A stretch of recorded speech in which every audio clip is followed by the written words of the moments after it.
presença de Deus estava naquele local. Ele me ensinou muito, meus irmãos. De coisa que ia ficar pouquinho, fiquei 1h30. E por que a Grace ficou me ligando? Porque pastor, tem que ir. Você sabe como é que a mulher tem que ir, né? Aí eu tive que ir. Mas, irmãos, os irmãos podem estar se alimentando da palavra de Deus, porque Deus vai usar grandemente a vida dele para falar em vossos corações. Amém? As palmas do Senhor.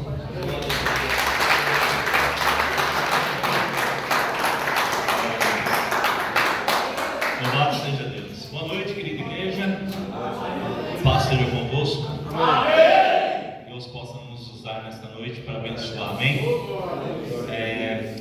Naquela hora eu pedi perdão até para o irmão, porque eu tinha falado, né, Cleiton, deixa que eu apresento ela. Por quê? Porque a minha esposa, eu não costumo pregar, pastores, sem que a igreja possa ver o rosto da minha esposa. Por quê? Porque ela convive comigo há 27 anos de casados. 25 de casado, 27 anos juntos. Então a melhor pessoa para testemunhar sobre a minha vida é a minha esposa. Então gostaria, antes de começar a mensagem, de chamar aqui com muito carinho ao altar, poder dar uma saudação à vida da pastora Rubia. Aplaudindo em nome de Jesus, por favor.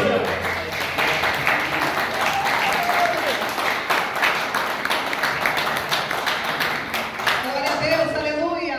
Boa noite, irmãos. A paz esteja com todos, amém? Sou a Rúbia, serva do Deus Altíssimo, e eu tenho certeza que você vai sair daqui impactado pela glória de Deus. Não se preocupe com a sua casa, não se preocupe com nada lá fora. Deus vai trazer resposta para você hoje, nesta noite. Por que eu estou falando isso? Porque quem vai ministrar é um homem que vive 24 horas comigo. É 24 horas mesmo.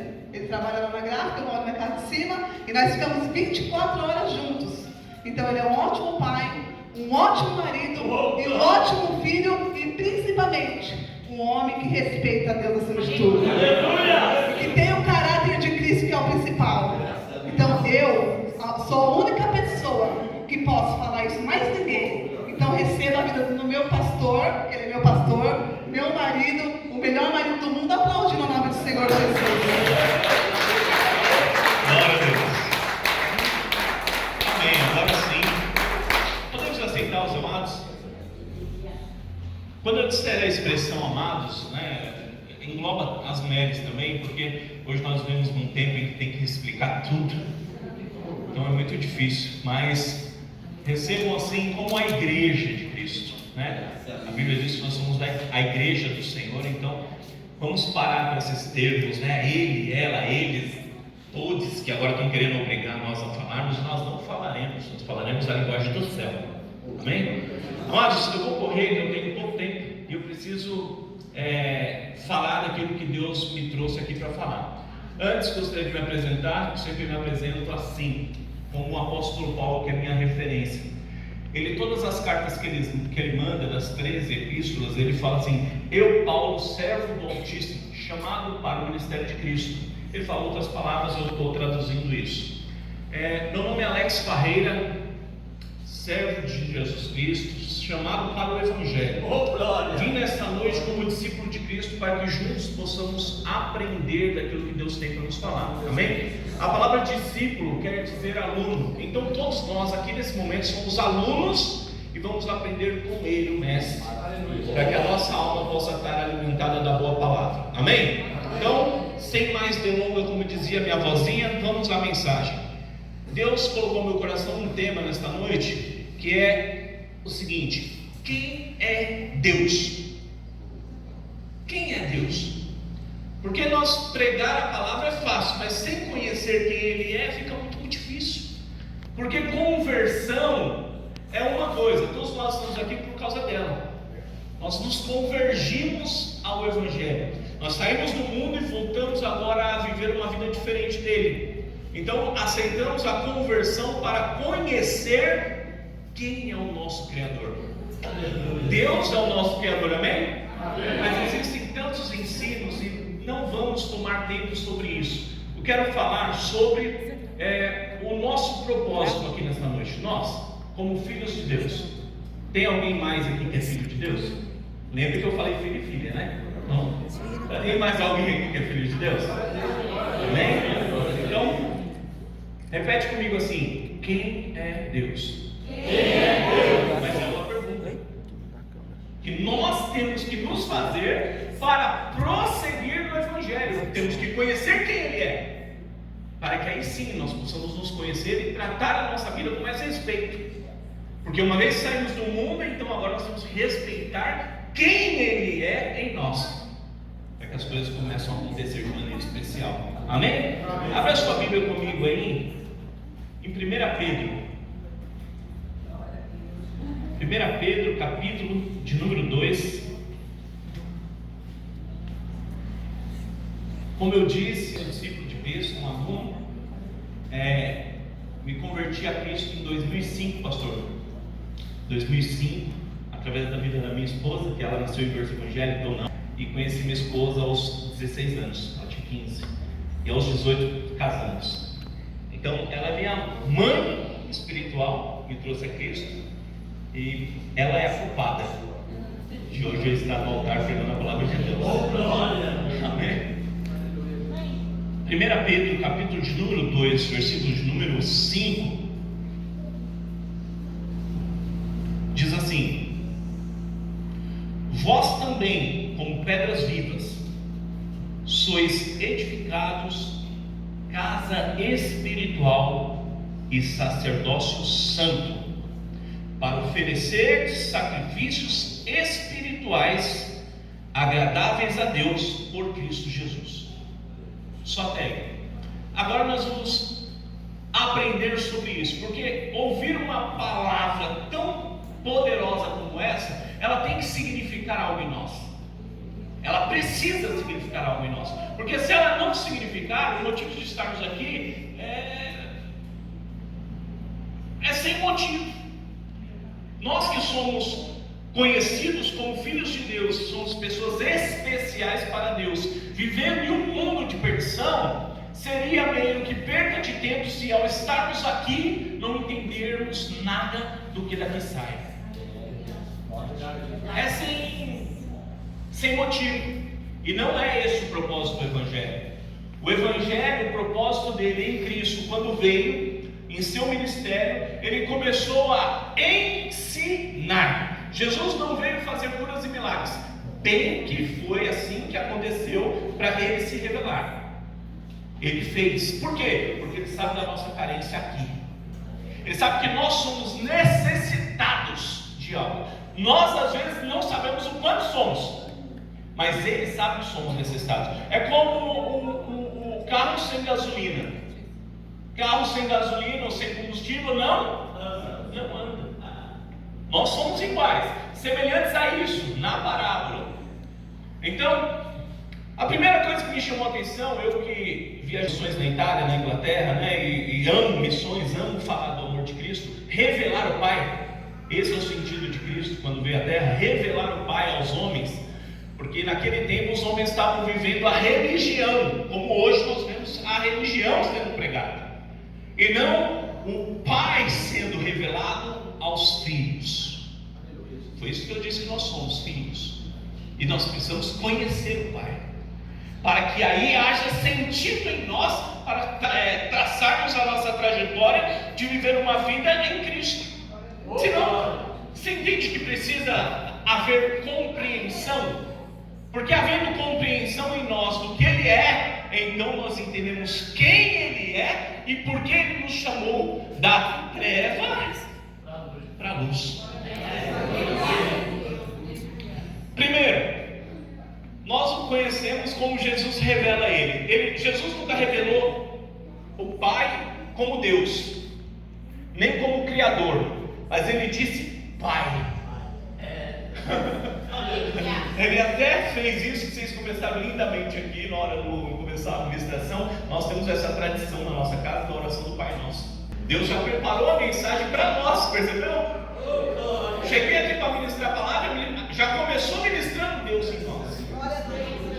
Isso é o poder de Deus revelado aos homens, para que nós, até os que sobem aqui, pegam no microfone para falar dele, também somos alimentados por Ele, para que todos juntos sejamos fortes com Ele.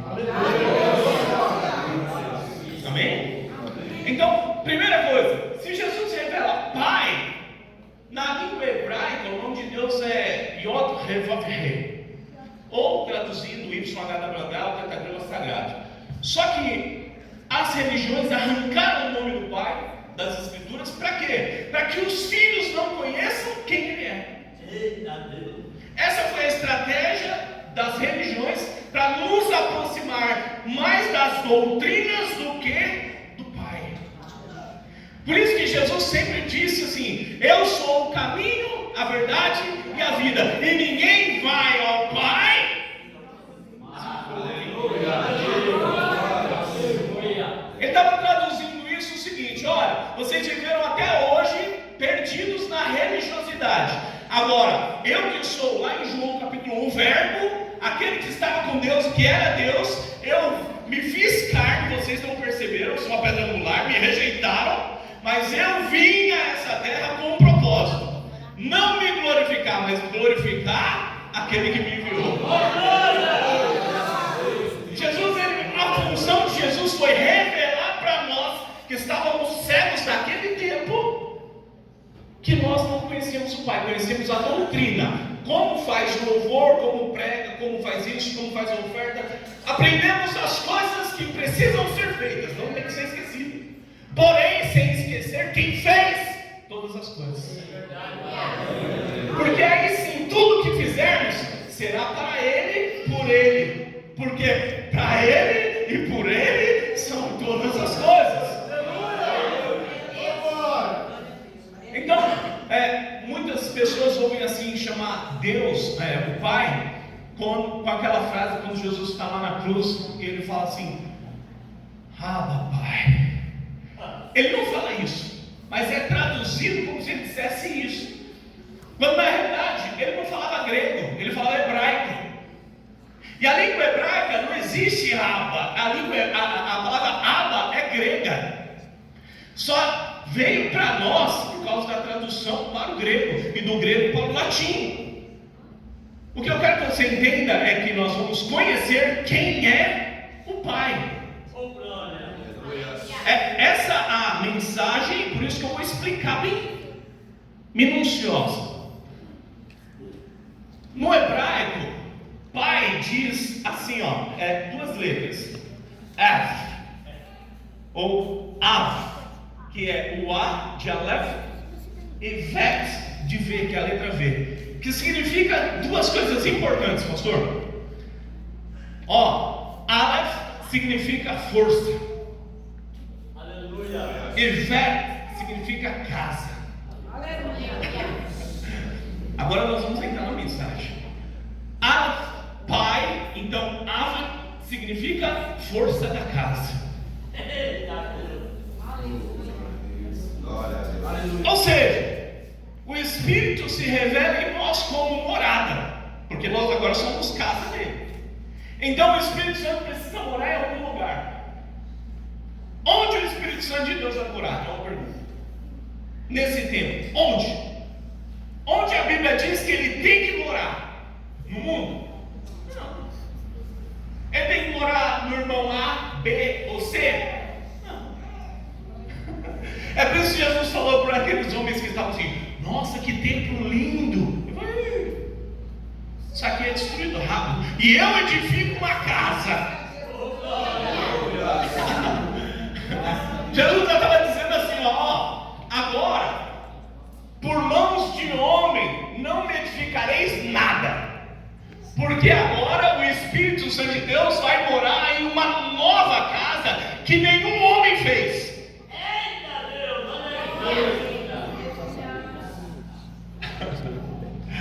Deus só pode ser revelado em você. É por isso que a igreja cresce, pastor.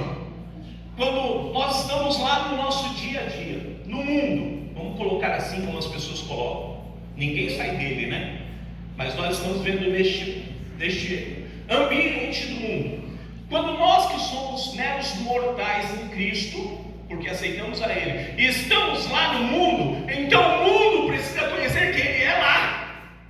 Aqui nós estamos juntos aprendendo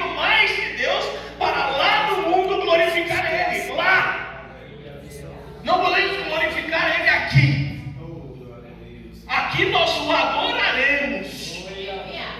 Aleluia. Lá no mundo nós glorificaremos o teu santo nome. E qual é o nome dele? Qual é o nome dele? Fala assim comigo assim: papai. Tem que ser com carinho, porque ele não é pai só, ele é papai. É por isso que eu me arrepiei na hora que vocês fizeram a oração do Pai Nosso, porque eu amo essa mensagem sobre quem ele é em mim, para que eu possa ser algo dele na terra para alguém. Você pegou isso? Você pegou isso? Pegou? Você é especial. Repete comigo, pastora. Eu sou especial. Repete, fala assim. Eu sou especial. E muito especial. Você não é qualquer coisa ou qualquer pessoa. Você não é um pobre, um mendigo. Você não é um rico. Não. Você é especial. Fala assim para ele assim: por que, pastor, eu sou especial? Porque Deus te fez para a morada dele.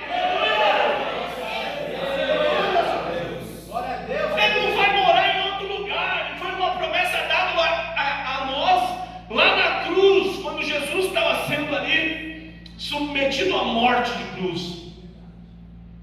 Ali naquele momento, o que ele gritou? Pai, casa forte. Ele sabia de onde vinha a força, então ele gritou. Ele entendeu que a força vinha de lá e que ele aqui precisava estar cheio dele lá. Ou seja, ninguém vive bem aqui se não tiver com ele, cheio dele, na força dele. Vive. É perdição para nós, irmãos. Perdição se nós vivemos sem ele. Em 1 Coríntios capítulo 6, versículo 19, está escrito assim, ó, acompanhe comigo. 1 Coríntios. Glória a Deus. Aleluia. Capítulo de número 6, verso 9. Verso 19, perdão. Olha o que ele diz aqui. Ó, ele diz assim. É assim que ele fala, a expressão é essa assim, ó. Ou não sabeis que o nosso corpo é templo do Espírito? Meu Deus. Na introdução, nesse versículo, o que nós estamos fazendo agora, vocês não sabem? Você não sabe que o seu corpo e o meu corpo é templo do Espírito Santo? Aleluia. Ou seja, aparentemente quem está aqui é o Cleiton. Isso é muito profundo. Mas se o Cleiton perder agora o fôlego de vida, o que fica aqui é uma matéria. Alguém mora nesse corpo. É o Cleiton. É uma parábola isso, tá? Na hora que eu estou falando aqui, você sente como se eu estivesse falando em você. Aleluia. Ok? Então, a representação aqui é para você tomar isso para você, como eu tomo para mim, antes de vir me ensinar a mensagem. Então, raciocina comigo. O Cleiton no necrotério não é o Cleiton, é um corpo. O Cleiton só se torna o Cleiton, você só se torna você, quando o seu pai ou a sua mãe terrena colocou em você este nome, mas o seu nome não é Cleiton. O meu nome não é Alex. Quem colocou esse nome em nós foram nossos pais, como eu coloquei no meu filho Juan, aquele que está segurando o celular, bonitão a cara do pai. Como eu coloquei no meu filho Samuel, baterista. Como eu coloquei na minha filha Letícia, que tem 20 anos, mas não parece que tem 12. Glória a Deus. Como eu coloquei o nome no meu filho Abraão, outro baterista. Aleluia. Como eu coloquei o nome, como eu coloquei o nome na minha filha caçula chamada Tabita, que é Dorcas, a discípula de Cristo que ressuscitou. Então nós colocamos nome pensando, depois da minha conversão, comecei a falar, não, peraí, o nome dos meus filhos. Eu coloquei Juan, que é João, só que minha esposa chama Rúbia, então eu não queria colocar J, eu coloquei com R. A minha filha Letícia, o significado é alegria plena. Então, no nosso casamento foi a primogênita, a filha que nasceu primeiro, né? Então eu falei, não, veio alegria para a nossa casa. Então, ela trouxe alegria para o casamento. Então, Letícia. Aí Juan, porque Deus enviou para nós assim a revelação de algo para a nossa vida. Então, Deus está colocando uma promessa, então meu filho outro vai chamar Samuel. Aleluia. Aí, depois minha mulher ficou, não sei porque ela ficou tantas vezes grávida, mas foi tudo culpa do anjo Gabriel. Aí depois veio o Abraão. Só que fomos fazer o exame do ultrassom e o médico falou assim para minha esposa: é uma menina. Aí ela falou para ela assim: não, tá errado, faz de novo o exame. Ela fez o exame mais umas 15 vezes e todas deu menina. E no dia que eu fui com ela, o médico falou: é menina. Eu falei: doutor, me desculpe, mas eu não estou vendo uma menina. Deus me mostrou um menino e eu quero uma menina, mas mesmo com todos os exames, Deus ainda me falou que é um menino. O médico falou para mim: vai almoçar, eu vou fazer outro exame aqui, você volta depois do almoço, eu vou te mostrar que é uma menina. Na hora que nós voltamos no consultório, ele falou assim: é um menino. Porque Deus, ele tinha algo para nos dar e ele precisava nos dar o nosso Abraão. Aleluia. Porque foi firmada a nossa fé de uma forma muito diferente da religião. Nós entendemos quem é o Pai e por que nós estamos aqui. E como mensageiros do amor do Pai ao mundo, nós precisamos pregar o Evangelho dele e não o nosso. O nosso não tem graça. Nosso Evangelho é tentar agradar alguém. Nosso é tentar agradar alguém. Mas o Evangelho do Pai é tentar salvar todos.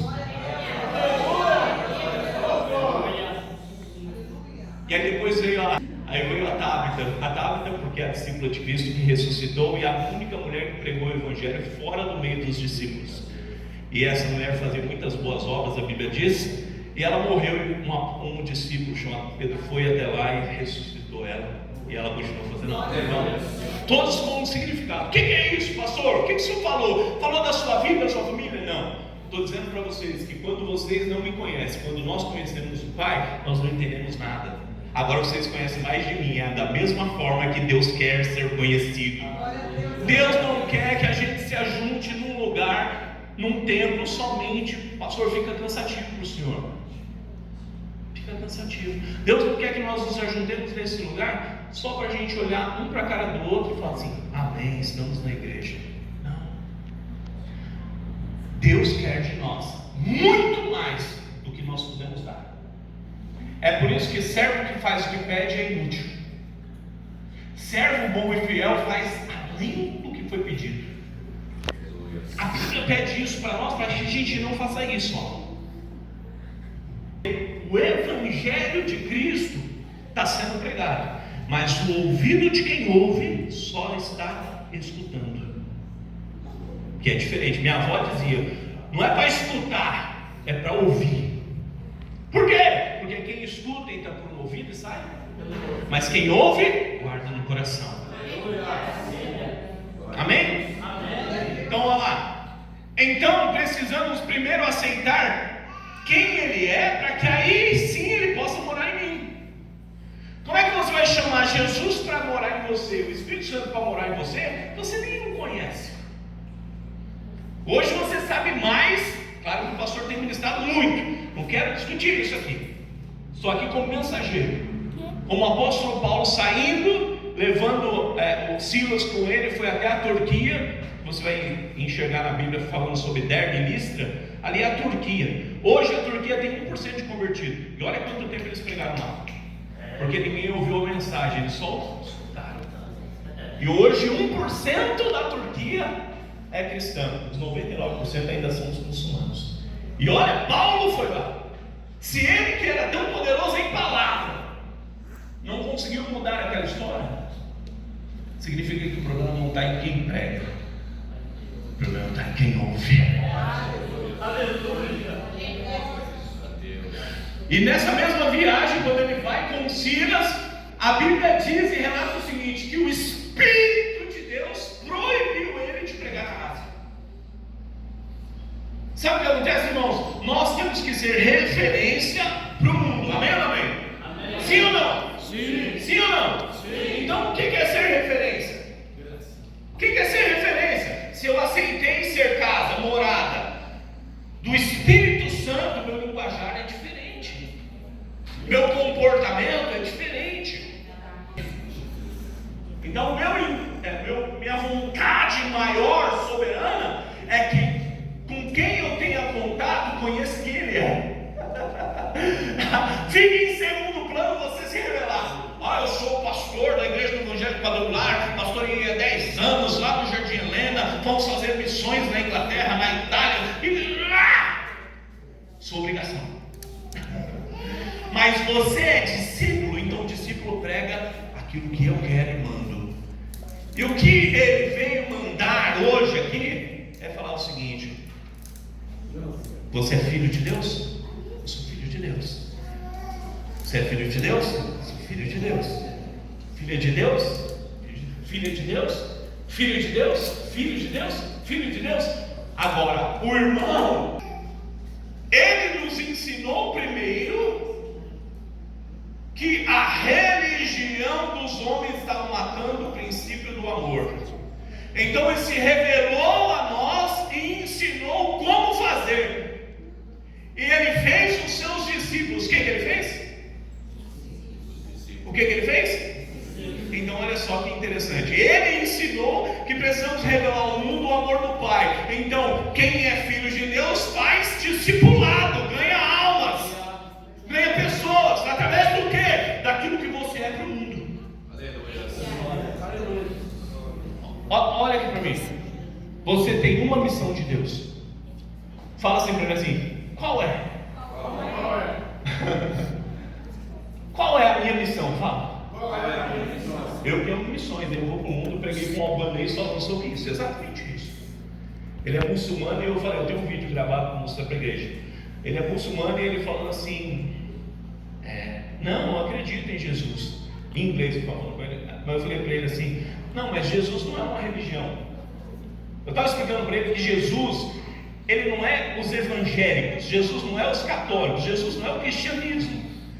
Nós fizemos o cristianismo a partir do modelo de Cristo. Nós fizemos isso. Jesus é o próprio Deus encarnado que veio como filho para ser referência para nós, para o mundo que já está perdido. Eu estava explicando para ele que ele só consegue alcançar a salvação através do reconhecimento de Jesus na cruz, e o sangue dele, como expiação dos pecados nossos, faz com que nós estejamos mais próximos de Deus, não para morrer, porque para nenhum de nós tem morte, tem vida eterna. Cabe a nós morrer aqui, para provar para o mundo que nós não entendemos mais o que é a carne sem ele. É por isso que eu falei, no necrotério você é só aquilo. Mas o mais importante é que enquanto você estiver, fica de pé aqui, irmão amado. Enquanto você estiver de pé, faz assim comigo assim, ó. Isso se chama Deus. É a única coisa que te mantém vivo. Lá em Gênesis diz assim: a terra era vazia e não havia forma nela, mas o Espírito de Deus pairava sobre a face das águas. Faz de novo. O que é isso?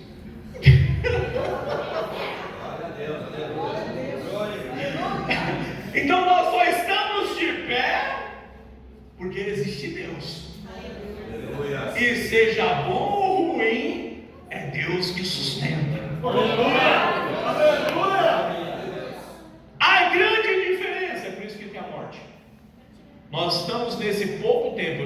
44, pastor.